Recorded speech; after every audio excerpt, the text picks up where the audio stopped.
ጉባኤ ክቡር ጠቅላይ ሚኒስትሩንም ለጊዜያቸው ማመስገን ፈልጋለሁ። ጥያቄን እንደሚከተለው በንባብ አቀርባለሁ። ሀገራችን ዛሬ ያጋጠሟት ውስብስብ ችግሮች፣ ተግዳሮቶችና ስጋቶች ፖለቲካ ወለድ ሲሆኑ መፍትሄያቸውም ፖለቲካዊ እንጂ የጠመንጃ አፈሙዝ ሊሆን አይገባም። በድህነት አዙሪት ውስጥ የኖረች ሀገር ባለፉት 7 የብልጽግና አገዛዝ ዓመታት ደግሞ በእንቅርት ላይ ጆሮ ደግፍ እንዲሉ ለከፋ የጸጥታና የደህንነት ቀውስ አዙሪት ሳይክል ኦፍ ሴኩሪቲ ክራይሲስ እንዲሁም ማባሪያ የሌላቸው አውዳሚ እርስ በርስ ጦርነቶች ውስጥ አስገብቷታል። ኢህአዴግ አምባገነናዊ ልማታዊ አገዛዝ ነበር።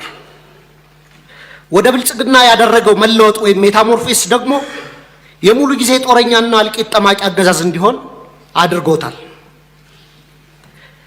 በመደማመጥና ሰጥቶ መቀበል መርህ ላይ ተመስርተን አገራዊ ልዩነቶችን በማጥበብ ሁሉን አካታች ወደሆነ ማህበረሰባዊ መግባባትና ፖለቲካዊ ስምምነት ወይም ፖለቲካል ሴትልመንት ከማምራት ይልቅ ብልጽግና ፓርቲ በሚከተለው ጠቅላይ አገዛዝ ወይም ቶታሊታሪያን ሊደርሺፕ ምክንያት ሰላም ከራቀን ከራረም። ባለፉት 6 ዓመታት በኦሮሚያ፣ በትግራይ፣ አማራና አፋር ዛሬም ድረስ ደግሞ በአማራና በኦሮሚያ ክልሎች በቀጠለው ጦርነት የደሃ አርሶ አደርና ከተሜው ልጆች በሁሉም በኩል እንደ ቅጠል እየረገፉ ነው። ማቆሚያ በታጣላቸው የእርስ በርስ ጦርነቶች በትሪሊየን የሚቆጠር የሀገር ሀብት ንብረት እየወደመ እንደሆነ የጠቅላይ ሚኒስትሩ የኢኮኖሚ አማካሪ ቡድን በሰራው ኢኮኖሚ ዋይድ ኢስቲሜሽን ኦፍ ዘ ኖርዘርን ኢትዮጵያን ዋር ዳሜጅ የሚል ጥናት በአንድ ዓለም አቀፍ ኮንፈረንስ ላይ ቀርቦ የሰሜን ኢትዮጵያ የጦርነት ያደረሰው ጉዳት ግምቱ 32 ቢሊዮን ዶላር እንደሚጠጋ ተተምኗል። እንዲሁም የዓለም ባንክ በ2022 ኢትዮጵያ ዳሜጅ ኤንድ ኒድስ አሰስመንት ብሎ ባወጣው ሪፖርትም በሰሜን ኢትዮጵያ ጦርነት የደረሰው ጉዳት ግምት 28 ቢሊዮን ዶላር ያደርሰዋል። አማካይ ግምቱ 30 ቢሊዮን ዶላር ነው ማለት ነው። ባለፉት 6 ዓመታት እስከ ዛሬ ድረስ ደግሞ በአማራ፣ በኦሮሚያ፣ በቤንሻንጉል ጉሙዝ፣ በደቡብ ጋምቤላ፣ አፋርና ሶማሌ ክልሎች እየተካሄዱ ያሉ ጦርነቶችና የእርስ በርስ ግጭቶች የጉዳት ግምት ከሰሜኑ ጦርነት ጋር እኩል አድርገን 30 ቢሊዮን ዶላር ምሁራዊ ግምት ብንወስድ ጠቅላላ ግምቱ ወደ 60 ቢሊዮን ዶላር ወይም በሰሞኑ የባንክ ምንዛሬ በ130 ብር ሲሰላ 7.8 ትሪሊየን ብር ገደማ ነው።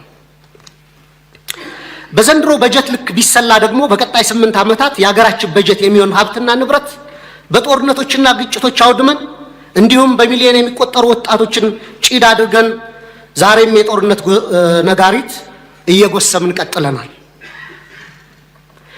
የዚህ የእርስ በርስ መጠፋፋት ጉዞ ውጤትም የተባበሩት መንግስታት የልማት ፕሮግራም ባወጣው የ2024 ግሎባል መልታይ ዳይሜንሽናል ፖቨርቲ ኢንዴክስ ፖቨርቲ አሚድ ኮንፍሊክት ሪፖርት እንዳመላከተው 72 በመቶ ወይም 86 ሚሊዮን ኢትዮጵያውያን በድህነት እንደሚኖሩ ይፋ አድርጓል። የውጭ ምንዛሬ ለውጡንና የኮሪደር ስራ ተያይዞ መኖሪያና የንግድ ቤታቸው የፈረሰባቸው በመቶ ሺዎች የሚቆጠሩ ችግር ላይ የወደቁ ዜጎችም አሉ።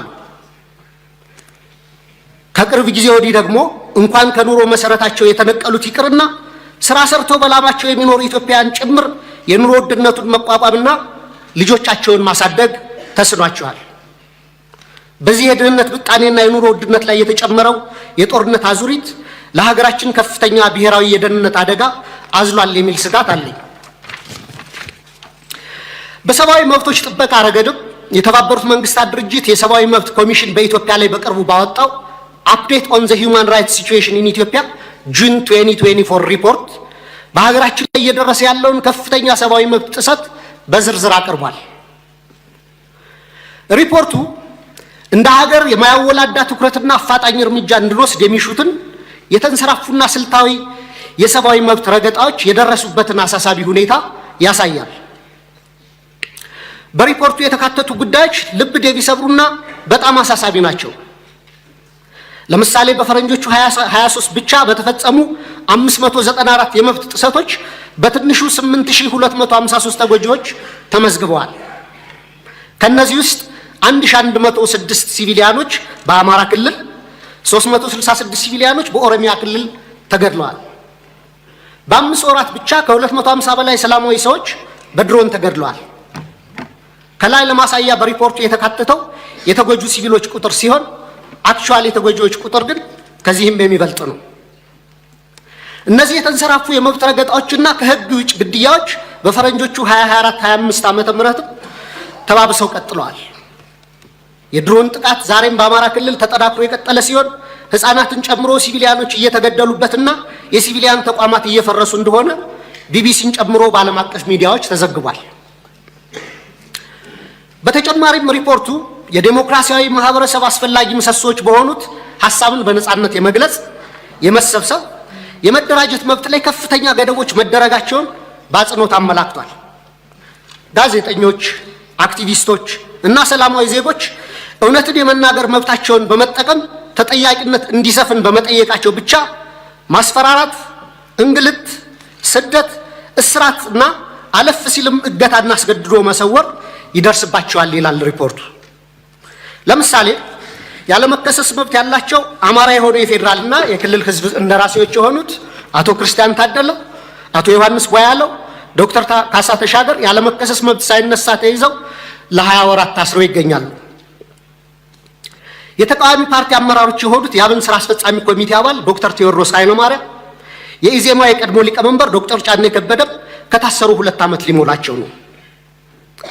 በተመሳሳይ በርካታ የአማራ ጋዜጠኞች እንደ ምሳሌ መስከረም አበራ፣ ገነት አስማማ፣ ጋዜጠኛ ጎበዜ ሲሳይ፣ ጋዜጠኛ አባይ ዘውዱ፣ ጋዜጠኛ ዳዊት በጋሻውና ቴዎድሮስ ንብረት፣ የአማራ ምሁራን የሆኑት ዶክተር ወንዶሰን አሰፋ፣ ረዳት ፕሮፌሰር ሲሳይ ግቸው፣ ፕሮፌሰር ማረጉ ቢበይድ፣ ዶክተር ዘሪሁን ባህሪ፣ ዶክተር መሰረት ቀለመወርቅ፣ ዶክተር ገብረአብ አረሙ፣ ረዳት ፕሮፌሰር ዳኛ አበበን የመሳሰሉ ምሁራን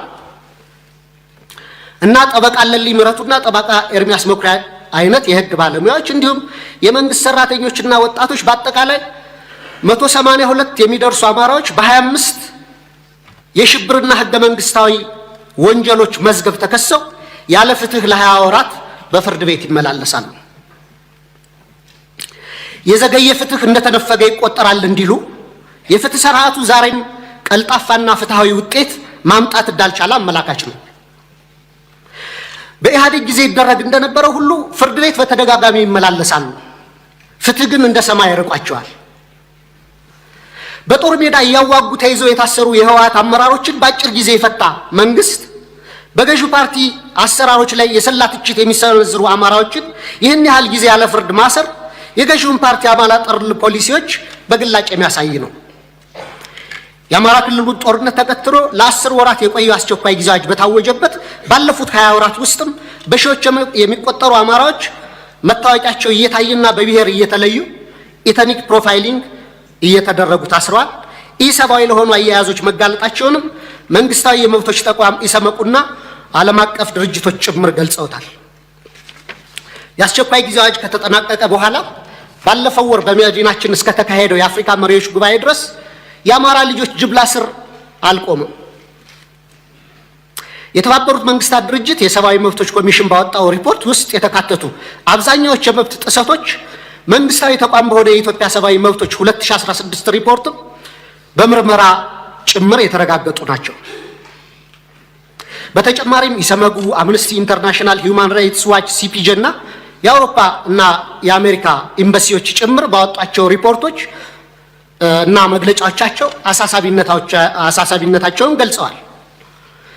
መንግስታዊ ኢሰመጉ ጥቅምት 13 2017 ባወጣው ሪፖርትም በአዲስ አበባ በአማራና በኦሮሚያ ክልሎች የተለያዩ አካባቢዎች በርካታ ዜጎች ያስገድዶ መሰወር ወይም ፎርስድ ዲስአፒራንስ ሁኔታ ሊያቋቁም በሚችሉ እና ያሉበት ሳይገለጽ በተራዘመ እስር ውስጥ እንደሚገኙ ተመላክቷል።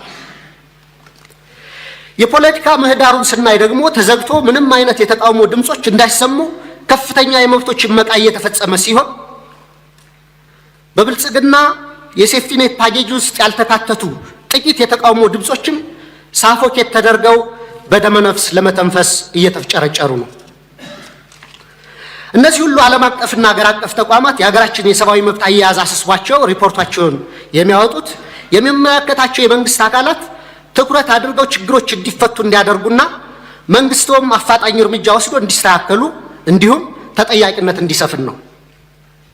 የህዝብ ተወካዮች ምክር ቤትም አንድም ቀን እንኳን ሁኔታውን በተመለከተ በምክር ቤቱ ስብሰባዎች አጀንዳ አድርጎ አለመወያየቱ፣ ሁኔታውን በተመለከተም በአስፈጻሚው ላይ በቂ ክትትልና ቁጥጥር አለማድረጉ፣ በህገ መንግስቱ በተሰጠው ስልጣን መሰረት አንድም የእርምት እርምጃ አለመውሰዱ በታሪክና በትውልድ ፊት ተጠያቂ የሚያደርገው ነው። የተከበሩ አፈ ጉባኤ፣ ክቡር ጠቅላይ ሚኒስትር፣ ከላይ ያለውን የሀገሪቱን ነባራዊ ሁኔታ የተመለከተ ረጅም ትችት ያቀረብኩት ለጥያቄ መቅድም እንዲሆነኝ እንጂ መቼም ብልጽግና ስለ ሀገራዊ ችግሮቻችን አላይም፣ አልሰማም፣ አልናገርም ካለ ውሎ ማደሩ ጠፍቶኝ አይደለም። ብልጽግና የሚታየው ጦርነት፣ የሚሰማው የቄስ ሞገሴዎችን ከንቱ ውዳሴ፣ ከተናገረም ወይ ደረቅ ፕሮፓጋንዳ ወይም ነጭ ውሸት ነው። በመካከል የከሱና የመነመኑ እውነቶች የሉም ማለት ግን አይደለም። ወደ ጥያቄ ስገባ ባለፉት 7 ዓመታትና ከዚያም በፊት ባሉ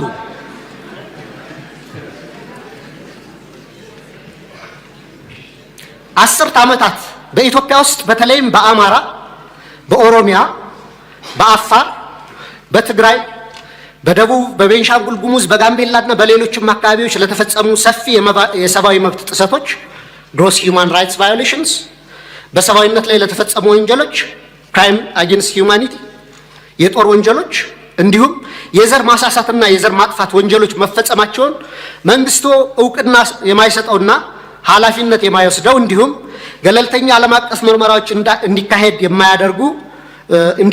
የሚደረጉ ጥሪዎችን የሚያጣጥለው ለምንድን ነው?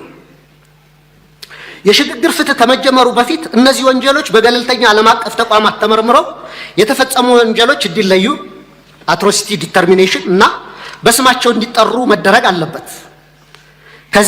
ከዛም ጥፋት ፈጻሚዎችን ለፍርድ ማቅረብና ተጎጂዎችን መካስ ወዘተ የሽግግር ፍትህ ሂደቱ አካል እንዲሆኑ ሊደረግ ይችላል። እንደ ሀገራዊ ምክክር ኮሚሽን አይነት ሂደቶችም የሀገራችንን ችግሮች እንዲፈቱ ከልብ የምንፈልግ ከሆነ በአማራና በኦሮሚያ ክልል እየተካሄዱ ያሉ ጦርነቶች፣ አውዳሚ ወንድማማች ጦርነቶች በአስቸኳይ እንዲቆሙ ሳይለንሲንግ ዘገንስ መደረግ አለበት። የሰሜኑን ጦርነት እንዲቆም ያደረገው ዋነኛው አካል የፌዴራል መንግስቱ ሲሆን አሁንም በተለያዩ የሀገሪቱ አካባቢዎች ያሉ ጦርነቶችን የማስቆም ተቀዳሚ ኃላፊነቱ የሞራልና የታሪክ ተጠየቅም የሚወድቀው በፌዴራል መንግስቱ ላይ ነው። መንግስታዊ ያልሆኑ ተፋላሚዎች ኃላፊነታቸው በሁለተኛ ደረጃ የሚታይ ነው። ዘመናዊ የሀገራችን ታሪክ ብናይ እንኳን ለመቶ ዓመታት የፖለቲካ ችግሮቻችን በጠመንጃ አፈሙዝ ለመፍታት የሄድንበትና ዛሬም የቀጠልንበት መንገድ የዓለም ጭራ የሌሎች ሀገራት መሳቂያና መሳለቂያ ያደረገን ችግር ሲሆን ከዚህ የግጭትና የጦርነት አዙሪት በአስቸኳይ ካልወጣን እንደ ሀገር ለመቀጠል የምንችልበት ምንም ማስተማመኛ የለንም። በዚህ ረገድ መንግስት ዋነኛ ኃላፊነት ይኖርበት እንጂ የአማራ ፋኖ ኃይሎችና የኦሮሞ ነጻነት ሰራዊትም ጦርነቶችን ለማስቆምና የሚታገሉላቸው ዓላማዎች በሰላማዊ መንገድ እንዲመለሱ ማድረግ የሚቻልባቸውን እድሎች ሁሉ አሟጣው እንዲመለከቱ፣ ለሰላም ለሚደረጉ አገራዊም ሆነ ዓለም አቀፋዊ ጥሪዎችና ጥረቶች መሳካትም የድርሻቸውን እንዲወጡ በወከለኝ የባህር ዳር ከተማ ህዝብ በመላ ኢትዮጵያና በራሴ ስም ጥሪ ማቅረብ እፈልጋለሁ። በጣም አመሰግናለሁ።